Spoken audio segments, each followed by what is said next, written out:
तो दोस्तों कैसे हैं आप सब। आई होप सब अच्छे ही होंगे।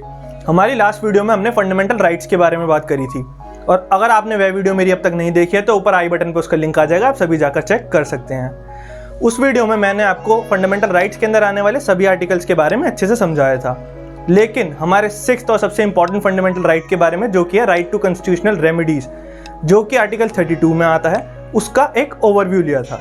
लेकिन आज इस वीडियो में मैं आपको राइट टू कॉन्स्टिट्यूशनल रेमेडीज मतलब आर्टिकल 32 के बारे में और उसके अंदर आने वाले 5 रिट्स के बारे में बहुत अच्छे से एक्सप्लेन करने वाला हूँ। सो वीडियो के एंड तक बने रहिए।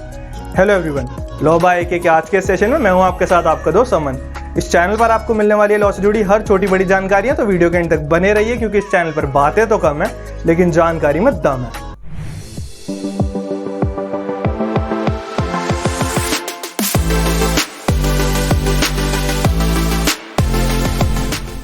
सबसे पहली चीज़ जो जानना आपके लिए सबसे ज़्यादा ज़रूरी है वो ये है कि राइट टू कॉन्स्टिट्यूशनल रेमेडीज़ को इतना इंपॉर्टेंट फंडामेंटल राइट क्यों बनाया गया और साथ ही क्यों डॉक्टर बी.आर. अम्बेडकर द्वारा इसे heart and soul of the constitution का टाइटल दिया गया। तो इस चीज़ को मैं आपको एक एग्जाम्पल के तौर पर समझाता हूँ। समझिए आपके पास एक कार है लेकिन उस कार में पेट्रोल नहीं है, तो वो कार आपके लिए यूजलेस हुई। अब दूसरा एग्जाम्पल सुनिए, आप एक आइलैंड पे फंसे हुए हैं और आपको पानी पीना है। आपके चारों तरफ पानी तो है लेकिन आप उस पानी को पी नहीं सकते, तो वो पानी आपके लिए क्या हुआ? यूजलेस। इसी तरीके से आपको एक कॉल करना है, आपके पास मोबाइल फ़ोन तो है लेकिन उस फ़ोन में बैलेंस नहीं है, तो वह मोबाइल फ़ोन आपके लिए यूजलेस हुआ।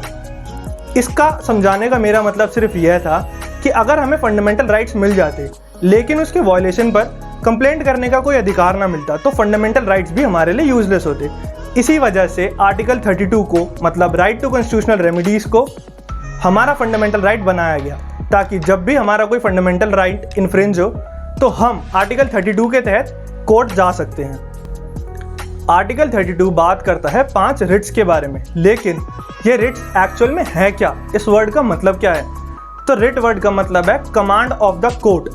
कोर्ट की कोई भी ऐसी कमांड जो किसी व्यक्ति या अथॉरिटी को कोई काम करने से या तो रोकती है या कोई पर्टिकुलर काम करने का ऑर्डर देती है। अब बात करते हैं टाइप्स ऑफ रिट्स के बारे में जो कि आर्टिकल 32 के अंदर आते हैं। तो हमारा इंडियन कॉन्स्टिट्यूशन हमें 5 टाइप्स के रिट्स देता है, जिसमें से कि पहला है हेबियस कॉर्पस। हेबियस कॉर्पस एक लैटिन टर्म है जिसका बेसिकली मतलब है to have the body of. Habeas corpus basically वहाँ काम आता है जहाँ पे किसी व्यक्ति का इलीगल या अनलॉफुल डिटेंशन यानी गिरफ्तारी की गई हो। मेरा मतलब कहने का यह है कि अगर किसी व्यक्ति की किसी दूसरे व्यक्ति या अथॉरिटी द्वारा इलीगल या अनलॉफुल डिटेंशन यानी गिरफ्तारी की गई हो तो ऐसे में उस व्यक्ति की फैमिली या वह खुद हेबियस कॉर्पस की रिट फाइल कोर्ट में कर सकते हैं। मतलब कि अगर किसी भी व्यक्ति को किसी दूसरे व्यक्ति या अथॉरिटी द्वारा इलीगली डिटेन यानी गिरफ्तार कर लिया जाए तो ऐसे में उस व्यक्ति की फैमिली या वह खुद कोर्ट में हेबियस कॉर्पस की रिट पिटीशन फाइल कर सकते हैं। ऐसे में कोर्ट गिरफ्तार करने वाले व्यक्ति से रीज़न पूछेगा कि तुमने इस व्यक्ति को आखिर अपने पास डिटेन किया क्यों है, और रीज़न इनवैलिड लगने पर कोर्ट उसी वक्त उस व्यक्ति को कोर्ट से फ्री कर देगा। चलिए आपको एक एग्जाम्पल के तौर पर समझाता हूँ। सपोज कीजिए कि ए एक पर्सन है जिसको कि बी एक पुलिस ऑफिसर ने इलीगली अपने पास डिटेन कर लिया है। अब ए की फैमिली जाती है कोर्ट हेबियस कॉर्पस की रिट पिटीशन फाइल करने, तो कोर्ट बी को समन करके अपने पास बुलाएगा और उससे ये क्वेश्चन करेगा कि तुमने ए को आखिर डिटेन किया क्यों है। अगर बी का रीज़न इनवैलिड लगता है तो कोर्ट उसी वक्त ए को फ्री कर देगा। हेबियस कॉर्पस एक बहुत इंपॉर्टेंट राइट है क्योंकि यह हमारी राइट टू फ्रीडम और लिबर्टी को प्रोटेक्ट करती है, लेकिन यह सिर्फ उसी वक्त काम आती है जहां किसी व्यक्ति का इलीगल और अनलॉफुल डिटेंशन किया गया। अब बात करते हैं दूसरी रिट के बारे में जो कि है मैंडेमस। मैंडेमस का बेसिकली मतलब है वीक कमांड।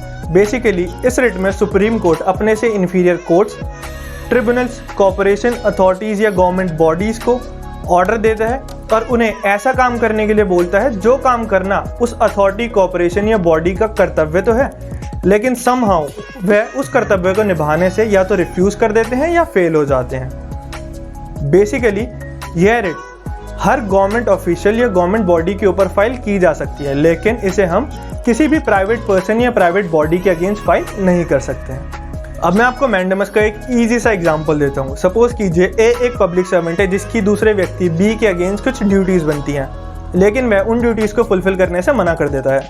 तो ऐसे में बी मैंडेमस के रिट के थ्रू कोर्ट जा सकता है और कोर्ट ऑर्डर देकर ए से उसको अपनी वह ड्यूटीज़ फुलफिल करने के लिए बोलेगा जिन्हें पूरा करना उसका कर्तव्य है एज अ पब्लिक सर्वेंट। अब दूसरा एग्जांपल देता हूँ। ए एक प्राइवेट कंपनी है जिसकी बी के टुवर्ड्स कुछ ड्यूटीज़ बनती है, लेकिन वह उन ड्यूटीज़ को फुलफिल करने से मना कर देते हैं। तो ऐसे में बी मैंडेमस के रिट के थ्रू कोर्ट नहीं जा सकता, क्योंकि ए एक प्राइवेट कंपनी है। ये रिट सिर्फ तभी काम आएगी जब अपोजिशन में कोई गवर्नमेंट अथॉरिटी, कोई गवर्नमेंट पर्सन या गवर्नमेंट ऑफिस होल्ड करने वाला बंदा हो। अब बात करते हैं हमारी तीसरे रिट के बारे में, जो कि है क्वो वारंटो। क्वो वारंटो का बेसिकली मतलब है बाय व्हाट अथॉरिटी। बेसिकली यह रिट किसी भी ऐसे प्राइवेट पर्सन के अगेंस्ट फाइल की जा सकती है जो कि खुद को गवर्नमेंट ऑफिस या अथॉरिटी में अज्यूम करता हो, लेकिन वह उस पोस्ट के लिए क्वालिफाइड या कैपेबल ना हो। मेरा कहने का मतलब यह है कि अगर कोई व्यक्ति खुद को एक गवर्नमेंट ऑफिशियल बताता है लेकिन वह उस पोस्ट को होल्ड करने के लिए क्वालिफाइड नहीं है, तो ऐसे में उसके अगेंस्ट क्वो वारंटो की रिट फाइल की जा सकती है। फॉर एग्जाम्पल, ए एक पर्सन है जो खुद को सब इंस्पेक्टर बताता है और वह सब इंस्पेक्टर की पोस्ट पे नियुक्त भी है, लेकिन उसके पास इस पोस्ट को होल्ड करने के लिए कोई क्वालिफिकेशंस नहीं है। तो ऐसे में आप उसके अगेंस्ट क्वो वारंटो की रिट फाइल कर सकते हैं और कोर्ट उससे क्वेश्चन कर उसके क्लेम की लीगैलिटी को चेक करेगा और उसे वैलिड या इनवैलिड डिक्लेयर करेगा। अब बात करते हैं फोर्थ रिट के बारे में, जो कि है सर्चोरारी। सर्चोरारी का बेसिकली मतलब है टू बी सर्टिफाइड।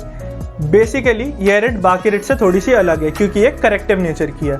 इस रिट का पर्पस रिकॉर्ड में कोई भी एरर को ठीक करना है।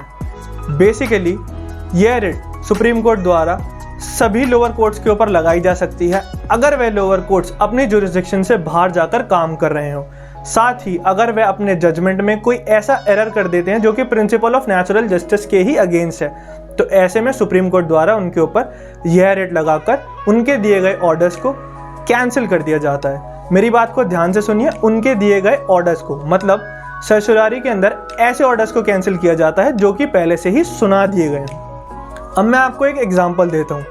सपोज कीजिए कि डिस्ट्रिक्ट कोर्ट के अंदर किसी ऐसे केस की हियरिंग चल रही है जो कि उस कोर्ट की जुरिस्डिक्शन से बाहर का हो, लेकिन फिर भी वह डिस्ट्रिक्ट कोर्ट उस केस के ऊपर अपनी जजमेंट सुना देता है। मेरी बात ध्यान से सुनिए, अपनी जजमेंट सुना देता है। तो ऐसे में एग्रीव्ड पार्टी उस डिसीजन के अगेंस्ट सुप्रीम कोर्ट में यह रिट फाइल कर सकती है और रिट फाइल करने के बाद सुप्रीम कोर्ट उस ऑर्डर को कैंसिल यानी क्वॉश कर सकता है।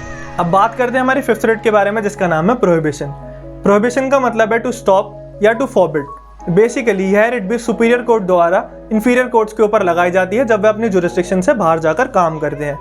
हर कोर्ट की एक जुरिस्डिक्शन होती है और उस जुरिस्डिक्शन में आने वाले सभी मैटर्स को वह पर्टिकुलर कोर्ट हैंडल करता है, लेकिन अगर कोई ऐसा मैटर उस कोर्ट में आता है जो कि उसकी जुरिस्डिक्शन से बाहर है, तो वह केस उस कोर्ट के लिए हैंडल करना इनवैलिड है। लेकिन अगर बाय मिस्टेक फिर भी ऐसा हो जाता है तो प्रोहिबिशन की रिट फाइल करने के बाद सुप्रीम कोर्ट ऐसे ट्रायल्स को बीच में ही रुकवा देता है डिसीजन से पहले। यह रिट सर्चोरारी की रिट से काफ़ी ज़्यादा मिलती है, लेकिन उसके अंदर डिसीजन के बाद ऑर्डर को कैंसिल किया जाता है, लेकिन प्रोहिबिशन की रिट के अंदर डिसीजन सुनाने से पहले ही ट्रायल को रोक दिया जाता है। तो दोस्तों, अगर आपको मेरा यह वीडियो भी बाकी वीडियोस की तरह इन्फॉर्मेटिव लगा हो और पसंद आया हो तो वीडियो को लाइक ज़रूर कीजिए, साथ ही वीडियो को शेयर कीजिए, कमेंट कीजिए, चैनल को सब्सक्राइब ज़रूर कीजिए, साथ ही बेल नोटिफिकेशन दबाना मत भूलिए ताकि आपको आगे आने वाले मेरे सभी वीडियोस के नोटिफिकेशंस मिलते रहें। तो थैंक यू, आप सभी लोग अपना ध्यान रखिए।